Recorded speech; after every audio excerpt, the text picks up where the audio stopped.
이분들 운은 나쁘지 않아요. 좋은 운 속에서 좋게 내가 풀려나가. 근데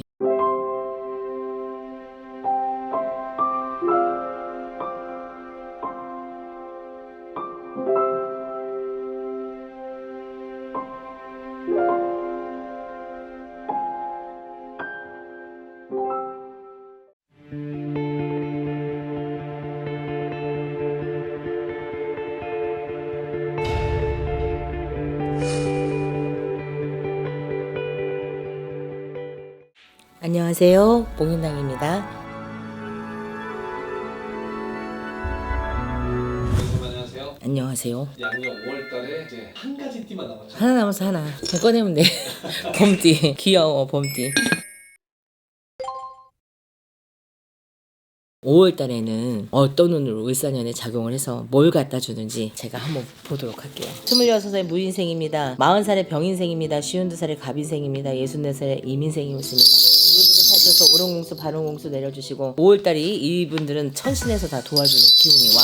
그래서 하늘이 이분들을 보살펴 주는 거지. 신의 보살핌 속에 있는 범띠분들이라고 나는 말하고 싶어. 한 줄 요약으로 한다면 신의 보살핌 속에 내가 있으니까 신한테 감사하고 살아야 되겠죠. 근데 어떤 사람이 이러는 거지. 복영남 선생님이 신의 보살핌 속에 있다고 했는데 개뿔 나는 신의 보살핌도 없는 것 같고 맨날 인생이 힘들어. 그거는 사주팔자에 따라서 이 사람이 신의 복을 받는 사람이냐 조상의 복을 받는 사람이냐에 따라 다를 수 있어요. 하지만 대체적으로 통계적으로 말하자면 28살 무인생 신이 도와준다. 마음을 못 잡고 힘들고 취업도 안 되고 하려고 하면 막히고 안 됐던 것들이 신이 도와서 이 사람을 살아갈 수 있게 만들어준다. 그야말로 큰 산의 호랑이기 때문에 주인이 되는 주인공인 사람이에요. 이 사람들은 내가 주인공이 되는 거야. 포커스와 초점이 나한테 맞춰주고 노력했던 것들이 빛을 발하고 좋은 일의 성과가 5월달에 다 보여요. 시험 보면 합격하고 직장에서 승진하고 상사한테 인정받고 사업하는데 뭐 좋은 거래처에 막 기인들이 나서고 이런 운이 있어요. 그럴 때일수록 더 열심히 뛰시면 대박입니다, 여러분.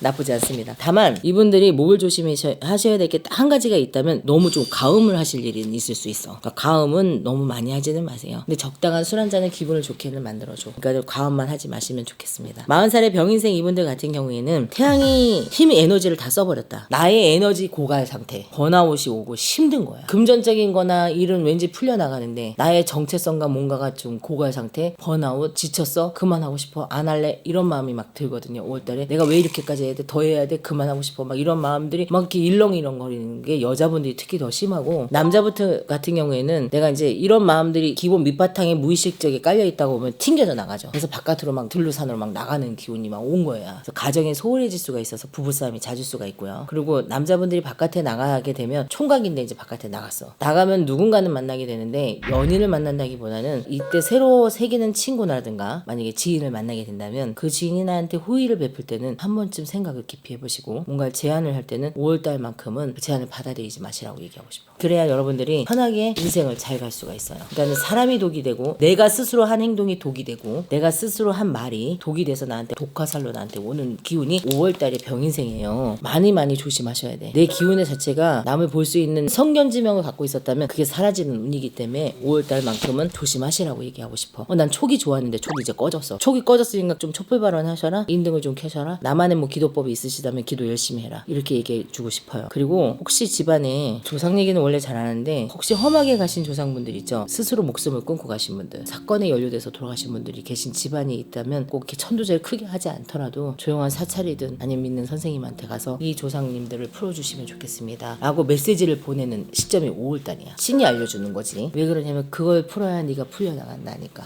조상을 잘 풀어라. 그럼 풀려나간다. 이 얘기 해드리고 싶은 거예요. 52세 갑인생 범띠. 이분들 운은 나쁘지 않아요. 좋은 운 속에서 좋게 내가 풀려나가. 근데 너무 계획만 무성하고 많아. 쉽게 말하면 기획서가 많아. 그동안 해왔던 기획서가 많은데 막상 하려고 하니까 여기서 뭘 꺼내야 될지 모르는 난감한 시점이 오게 돼 있거든요. 지금 이 영상을 보는 시점부터 내가 기획하고 구상하고 있던 일들을 구체화시켜서 새로운 노트에다 정리해서 내가 준비해 있는 자로 나아가라. 왜냐면 5월달에는 당신을 필요로 하는 사람이 찾아옵니다. 남자분들한테 특히 더 심하고요. 여자분들 같은 경우에는 주변에 친구들이랑 같이 만나서 얘기하고 뭐 말하잖아요. 말 끝에 실수로 인해 갖고 사람들 간에 다툼과 시비가 많아질 수 있는 달이 5월달이에요. 달이에요. 이 달은 가정의 달이니까 가정의 여자분들이 있으셨으면 좋겠고, 혹시 직장 생활을 하신다면 건강 조심하시라고. 이유는 무리한 일을 하시게 되거나 과중한 업무 처리를 할 수가 있어요. 그래서 그분들은 조심하시고, 이 달은 좀 금전적인 거는 정책이고 안 좋아요. 그러니까 금전의 흐름은 그냥 그래. 대박 아니야. 그냥 그래. 그러니까 이때는 개발을 한다든가 나를 업그레이드 시킨다든가 좀 더 뭘 배운다든가 김치 맛을 뭐 좋게 한다든가 단무지 이 공장에 쓰던 걸 저 공장으로 바꿔본다든가 이런 시도가 좀 필요한 달이 5월달인 거지. 새로운 기운으로 바꿔주라는 거지. 인테리어를 한번 바꿔보세요. 장사하시는 분들은 인테리어를 조그만 소품이라도 바꿔보시면 좋은 일이 있을 수 있을 것 같아요. 안 되던 장사도 잘 될 수 있고 사업장도 마찬가지고 좋게 발전할 수 있는 게 52세입니다. 64살의 이민생 이분들 같은 경우에는 나 이거 갑자기 생각나니까 얘기해줄게. 신용에 관한 문제 있잖아요. 내가 신용에 문제가 걸린 거야. 5월달에는 이 신용을 회복할 기회가 찾아와. 나는 뭐 나라에서 뭐 해결을 해준다든가 신용회복위원회나 뭐 파산을 하고 진행을 하고 계신 분들은 허가가 떨어져서 파산이 되죠. 신용회복을 하시는데 직장이 없어. 그래서 신용회복이 안 돼. 직장이 구해지는 거죠. 그러니까 나쁜 운은 아닌 거지. 그러니까 내 신용을 회복할 수 있는 기회가 온다. 그러니까 직장도 구해지고 신용도 받아들여지고 조금 힘들었던 압박감 속에서 살았던 그 기운이 조금 릴렉스하게 되는 게 5월달이 64살입니다. 나쁘지 않아요. 대박 중박 사이에 중중대박이라고 해야 되나? 중대대박이라고 해야 되겠다. 아무튼 좋습니다 이분들. 그래서 범띠분들은 신이 도와준다고 했잖아요. 그러니까 신의 기운 속에서 살아간다고 했잖아. 교회를 다니든 절을 믿든 신은 하나니까 그 신한테 매달려봐요. 좋은 일은 뚫려나가게 돼 있어요. 이 범띠분들이 한 7, 8년 동안의 세월 동안 마음고생을 했던 금전고생을 했던 애썼을 거예요. 대체적으로 보면. 근데 그 기운은 하늘의 기운이 별로 좋은 기운은 아니었어요. 근데 이제부터는 살아가는 기운 속에 있으니까 힘내시길 바라고, 대박을 굳이 얘기하자면 28살 무인생입니다. 64살 이민생이에요. 이분들 다시 소생하실 수 있으니까 힘내라 화이팅 하고 잘 되시기를 바라고, 5월달 운세 여기까지 모두 다 봐드렸어요. 여러분들 모두 편안하시고 좋은 날만 되고 가족이 화목하고 편안하고 좋은 일들 많이 있으시고 꽃구경도 많이 하시고 즐거운 달이 되시길 바라겠습니다. 뭐 나라가 힘들수록 국민들이 화창하게 웃으면 더 좋은 기운이 나라에 번지지 않을까요? 나는 그래서 진짜 국태민안이 오지 않을까요? 5월달에도 대박 나시고 편안하시기를 바라겠습니다. 감사합니다.